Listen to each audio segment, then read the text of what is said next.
De começar o vídeo, passando para lembrar vocês que os ingressos para o episódio ao vivo já estão quase esgotados. Vai ser dia 28 de setembro, às 2 da tarde, aqui em São Paulo. Então, se você quiser estar lá com a gente e assistir, corre pro link da descrição e adquira o de vocês. Imagina que o seu filho pequeno frequenta uma escolinha na casa de uma mulher chamada Terry. Ela é professora deles, cuida de várias crianças, nada acontece normalmente. Ela é uma ótima pessoa e de confiança. Afinal, para você ter uma escolinha na sua própria casa, você tem que passar uma confiança pros pais. Mas aí um dia você recebe uma ligação dela perguntando se você pode buscar o seu filho mais cedo, porque ela tá com uma emergência familiar. Nada de ruim aconteceu, as crianças estão bem, não estão machucadas, mas ela precisa que você busque elas imediatamente. Estranho, né? Mas essa história começou alguns dias antes disso. Bem-vindos a mais um vídeo no canal. Se você gosta de conteúdo assustador, bizarro e misterioso, você tá no lugar certo. Toda semana tem pelo menos 3 vídeos longos, todo dia tem vídeo curto, então tem muito conteúdo pra vocês. Se você gosta desse tipo de conteúdo, não esquece de deixar seu like, se inscrever no canal, comentar outros temas que vocês querem ver aqui. As fontes e os créditos estão sempre na descrição do vídeo. Hoje a gente tem mais adições no cenário do canal. Não sei se vocês estão percebendo os meus novos xenomorfos e alienzinhos. Gente, eu tô obcecada por esse filme, vocês não estão entendendo. Mas eu tô um pouco desconfortável com essa estante, porque eu tô achando ela muito lotada. Eu acho que eu gostaria que tivesse menos coisas. Eu acho que eu vou dar uma remanejada. Inclusive, a área não tá aqui pra ficar no espaço dela. Mas enfim, eu tô gostando que a gente tem uma coleção de vilões aqui. E antes de começar esse caso, eu vou falar que eu assisti o interrogatório inteiro dele e acho que foi uma das coisas mais estranhas que eu já vi na vida. Eu fiquei chocada em vários pontos. Então, sem mais enrolação, bora pra história.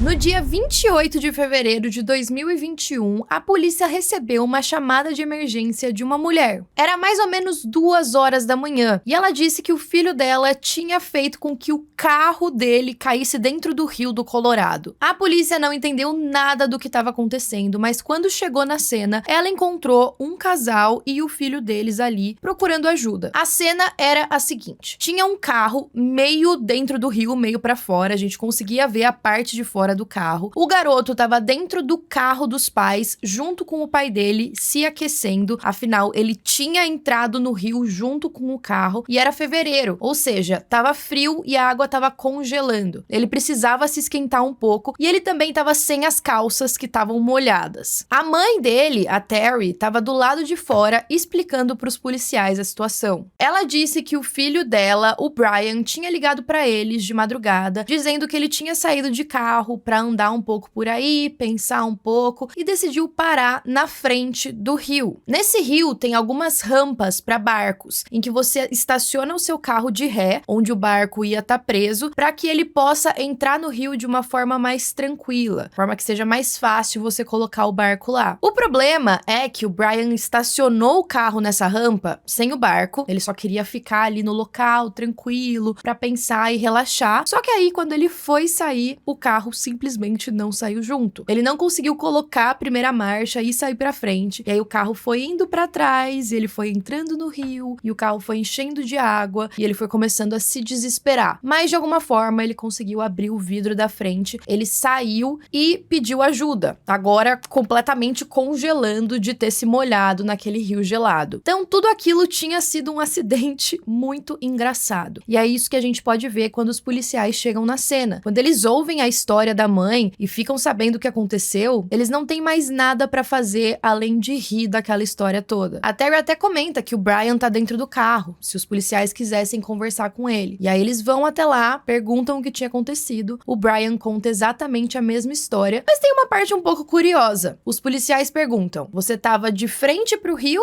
ou você tava de costas? E ele disse que ele tava de costas. Só que se você vai pro rio pensar na vida, você não quer estacionar o carro de modo que você fique olhando pra esse rio, contemplando aquela água pra você se sentir melhor. Mas tudo bem, aquilo passou meio batido, os policiais falaram: bom, talvez a única coisa que você conseguiu dessa contemplação foi $7.500 em prejuízos pros seus pais. Nesse meio tempo, eles estavam tentando contratar algum guincho que fosse de madrugada pra tirar o carro da água, e ao mesmo tempo a Terry pergunta pros policiais se eles não podem liberar o filho dela pra ir pra casa se aquecer. Afinal, tudo aquilo tinha sido um mal-entendido, um acidente, e ele podia descansar. Então os policiais o liberam e aí os pais vão deixar ele em casa e voltam pra cena pra cuidar dos últimos detalhes e recuperar o carro. O Brian tinha 19 anos. Eles eventualmente conseguiram encontrar um guincho pra tirar o carro de lá. Só que aí, depois que o carro sai da água, um dos policiais alerta Terry que ele viu alguma coisa pingando no porta-malas. Algo bem vermelho próximo da placa. E parecia muito com sangue. Então o policial pensa: talvez o Brian, nesse acidente, tenha se machucado e ele nem se deu conta por conta da adrenalina. Então, talvez os pais devessem ligar pra ele pra garantir que ele não tava com nenhum ferimento. E aí a Terry faz isso, o Brian avisou ela que ele já tava indo dormir, mas que ele não tava ferido, que ele não tava sangrando. A Terry até imaginou que talvez fosse um machucado que ele tinha no braço. Ele tinha feito uma cirurgia algumas semanas antes. Então, talvez os pontos tenham aberto nesse processo, e aí ele começou a sangrar. Mas ele disse que não, e aí eles se lembraram que algumas semanas atrás também, o Brian estava fazendo algumas aulas de efeitos especiais. E nessas aulas, ele usava sangue falso. Ele tinha algumas cápsulas de sangue falso que estavam com ele, então talvez uma delas tivesse estourado ali, e foi o motivo do sangue. Agora que o carro foi retirado da água, o Brian estava salvo, os policiais liberaram o veículo para a família. Então todos foram para casa, dormir,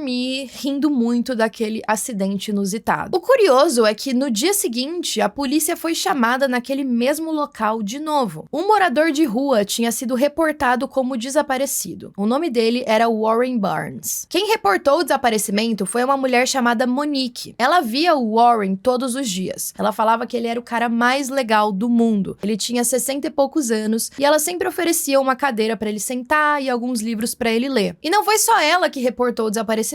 Uma outra mulher que trabalhava em um café também alertou as autoridades de que ele não tinha aparecido na cafeteria naquele dia. E ela ficou muito preocupada, porque todos os dias, sem falta, às 6 horas da manhã, ele estava lá para tomar café, que ela oferecia de graça. Ele também tinha um pequeno trabalho que eu não sei se era mais um trabalho voluntário, onde eles ofereciam comida para ele, ou se era alguma coisa que ele recebia um pequeno pagamento. Só que ele era muito fiel a esse trabalho, ele nunca faltava. E aí, nos 4 anos que ele ficou lá, foi o primeiro dia em que ninguém soube dele. Então, tudo aquilo era muito estranho. A Monique tinha uma única foto do Warren, que era uma foto de 2019. Já não era mais tão parecida com quem ele era naquele ano, afinal, ele estava mais magro. Então, a polícia não tinha muito pra onde seguir. Os funcionários daquele trabalho do Warren receberam uma ligação naquele mesmo dia de um homem dizendo que tinha encontrado a carteira do Warren. E adivinha quem tinha encontrado essa carteira? O pai do Brian. E a carteira estava dentro do carro do filho. Agora, veja bem, depois que o carro foi liberado pela polícia para a família, no dia seguinte, o pai do Brian acordou. O nome do pai dele também é Brian, então pra gente não ficar confuso, eu vou chamar ele de pai do Brian.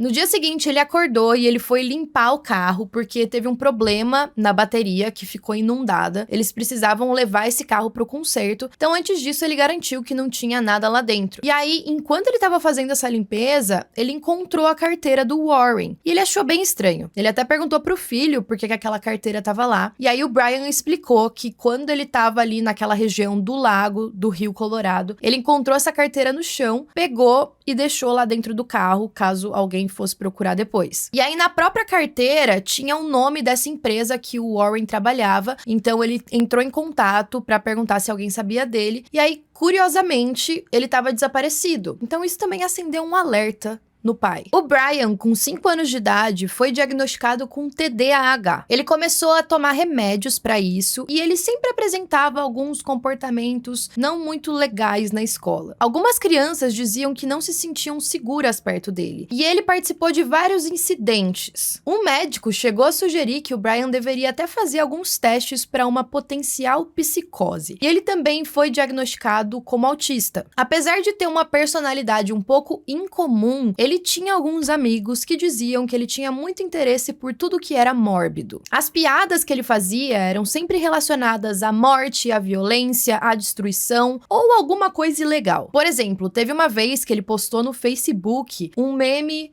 muito bizarro, uma piadinha sinistra. Era um desenho de um cara na cama e uma garota gótica ali do lado. E aí tinha alguma piadinha do tipo, o cara perguntando aonde estava a sobremesa, ou então o que eles iam comer, e aí a garota respondia que ela ia ser a comida, o que leva a gente pensar que era alguma coisa sexual, mas depois a foto seguinte é um desenho da garota só com a cabeça toda ensanguentada na cama e sem o corpo, o que leva a gente a entender que aquele cara que tava na cama teria literalmente comido ela. Então assim, era uma coisa bem pesada. Os amigos diziam que as pessoas ou odiavam muito o Brian ou achavam essas piadas engraçadas. Então não tinha um meio termo. Ele também tinha muito interesse em anatomia, em fisiologia e em práticas forenses. E os pais do Brian estavam cientes desse interesse. Eles tentavam fazer com que ele usasse essas coisas que ele se interessava pro bem. Então eles sugeriram que talvez mais pra frente ele se formasse em algo tipo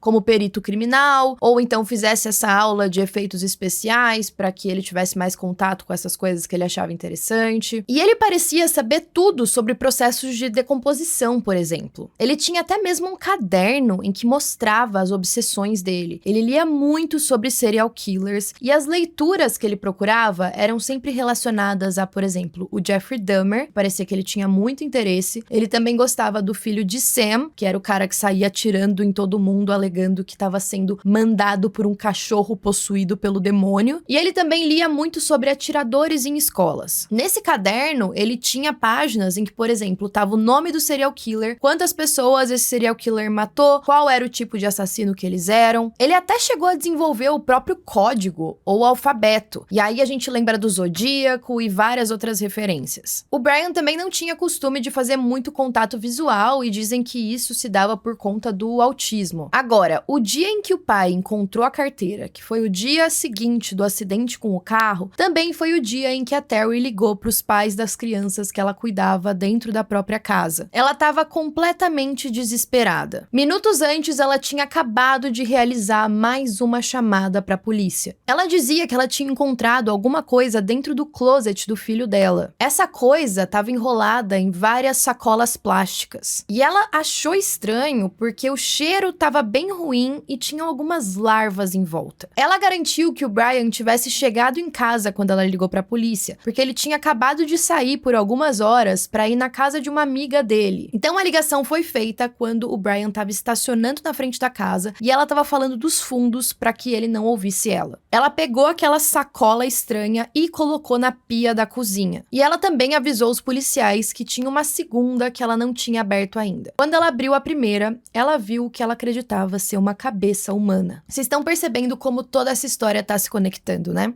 I think it's a human head. It's a what? I think it's a human head. Why do you think it's that? Because it looks like it's on ear. Depois que ela viu o que ela achava ser uma cabeça humana, ela ligou pro marido avisando que ele deveria voltar pra casa o mais rápido possível. O pai do Brian também tinha encontrado outras coisas estranhas no porta-malas do carro. Além da carteira, tinha uma faca bem grande. Quando ele chegou na casa de novo e ficou sabendo daquela situação da cabeça que estava na pia da cozinha, ele colocou uma toalha por cima e ele e a esposa arquitetaram um plano. Eles iam ligar pro Brian avisando que o irmão dele ia precisar do carro para as aulas de direção, então ele precisava voltar para casa imediatamente. Assim que ele chegasse na casa, a polícia também estaria chegando e já ia abordá-lo. E foi isso que aconteceu. O Brian saiu da casa da amiga dele, da Kylie, e estacionou na frente da casa dos pais. Assim que ele chegou, dava para ver que ele já sabia que tinha alguma coisa acontecendo. Ele até perguntou pro pai dele se ele achava que o dia ia mudar. A interação dos policiais com ele ali na frente da casa é extremamente bizarra. O Brian parece cooperativo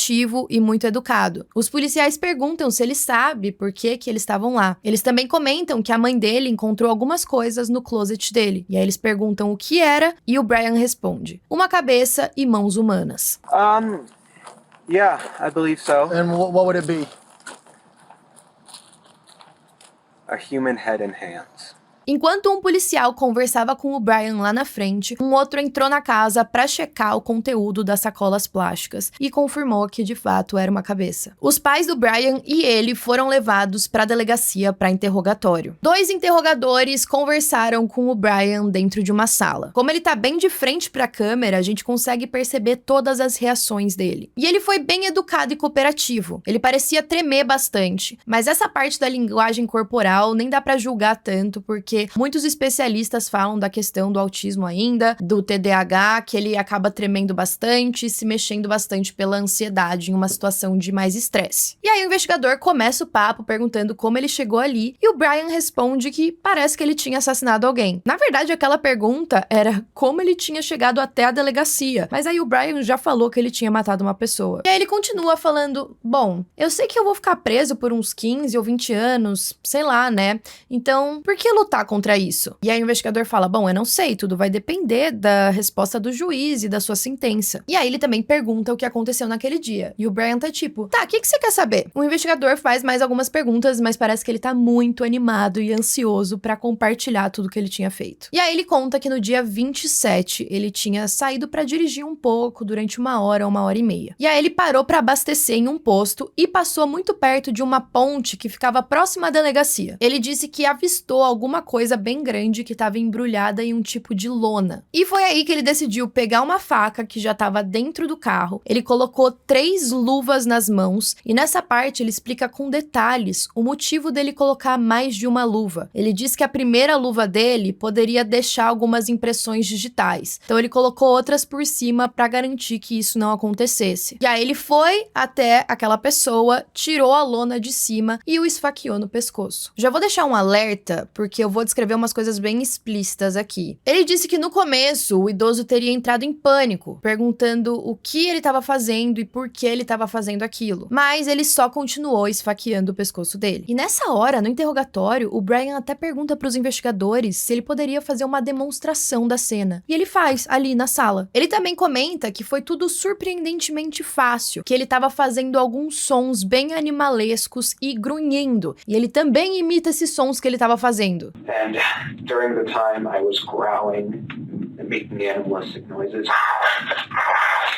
Ele parecia muito animado. Sabe como se ele estivesse contando o plot de um filme? E aí ele fala que depois que a cabeça dele já estava quase que cortada na metade, ele só conseguia ficar repetindo as palavras sujo e fedido. Mas ele disse que ele nem estava sentindo nenhum cheiro na hora. Era só algo que ele estava falando. E uma parte muito curiosa também é que um dos usuários nas redes sociais do Brian era aquele garoto fedido, tipo, That Stinky Boy. Ele também comentou que ele se cortou, ele cortou 2 dedos com a faca sem querer, e que ele estava usando uma roupa do Michael Myers que ele tinha comprado para um Halloween anterior. E ele disse que aquela roupa remetia à violência para ele. Então, ele já saiu de casa com a mente naquilo, muito provavelmente. Ele também comentou que ele estava usando uma máscara. Essa parte para mim não ficou muito clara, porque quando a gente vê as fotos da casa dele e as evidências, a gente vê uma máscara do Michael Myers também. Só que nessa época, 2021, tinha muita gente ainda usando máscara por conta do Covid. Então, não ficou muito claro se ele saiu com a máscara do Michael Myers ou se ele saiu com uma outra máscara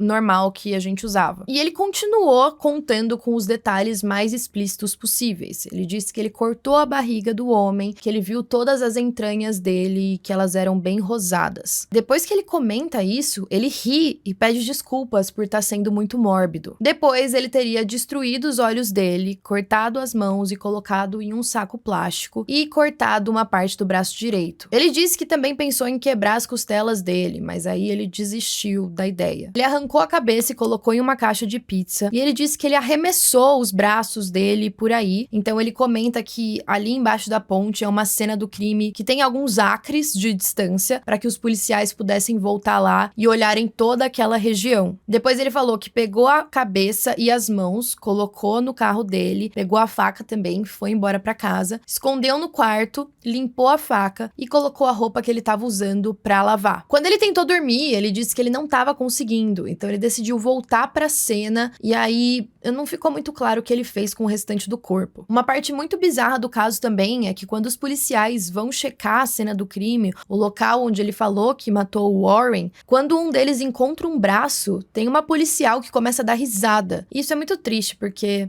durante o julgamento, a família do Brian, as pessoas que conheciam o Warren vão ter que ouvir aqueles policiais meio que rindo e achando a situação engraçada. Because there's an arm. Hey.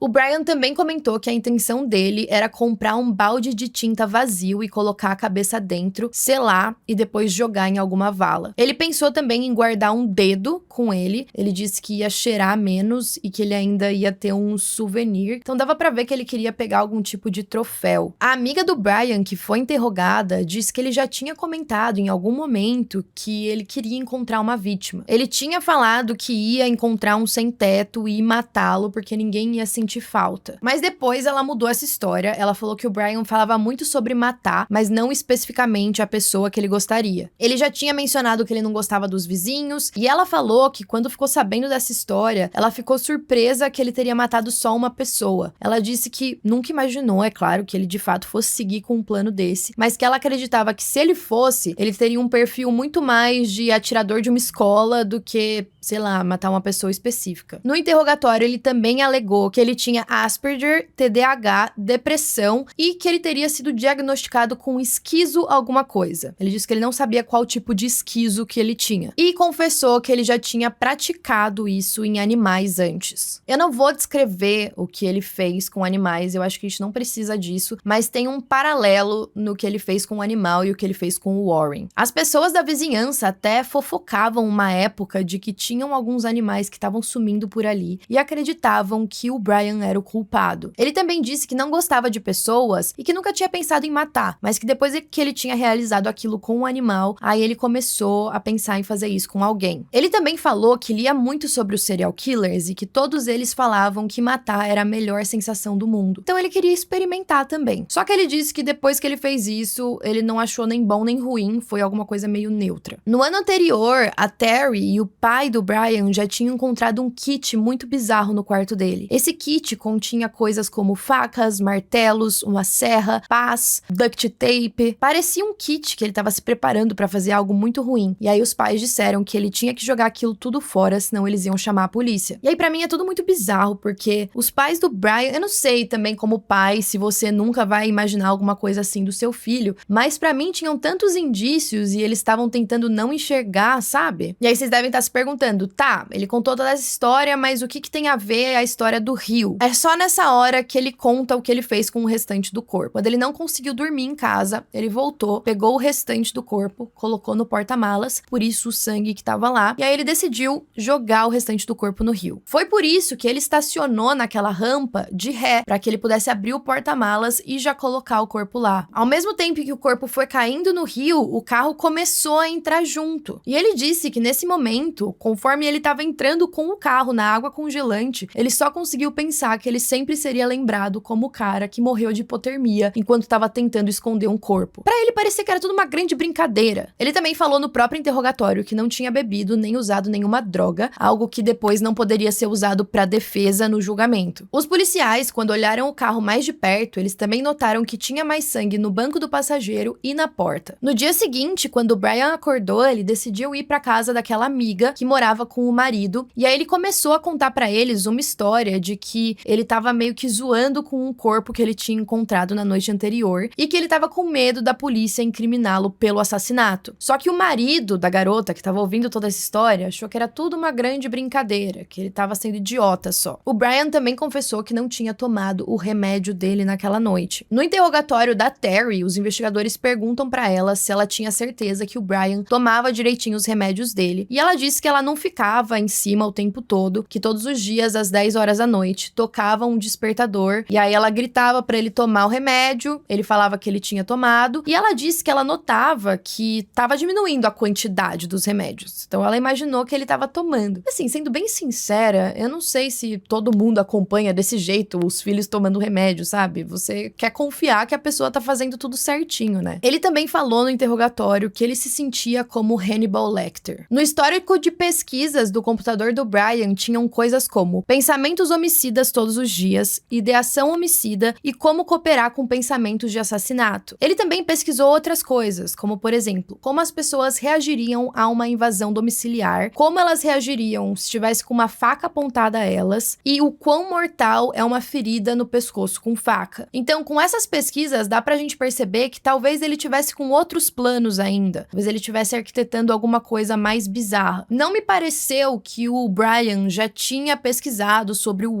Warren, sabia quem ele era. Pareceu que ele só encontrou uma vítima em um lugar conveniente, de madrugada, em um local onde não passavam muitas pessoas, e ele não acreditava que ele ia ser descoberto. Ele até comenta que ele cometeu o crime atrás de um pilar, então mesmo que as pessoas estivessem passando de carro, elas não iam conseguir vê-lo ali. E ele também comenta sobre um efeito que eu esqueci como fala em português, mas ele fala que é o bystander, que basicamente diz que se tem muita gente vendo alguma coisa, se tem uma multidão que tá, por exemplo, testemunhando um crime, é mais difícil que alguém faça alguma coisa. Yeah, but no one stopped. And I'm just like, proves the bystander effect.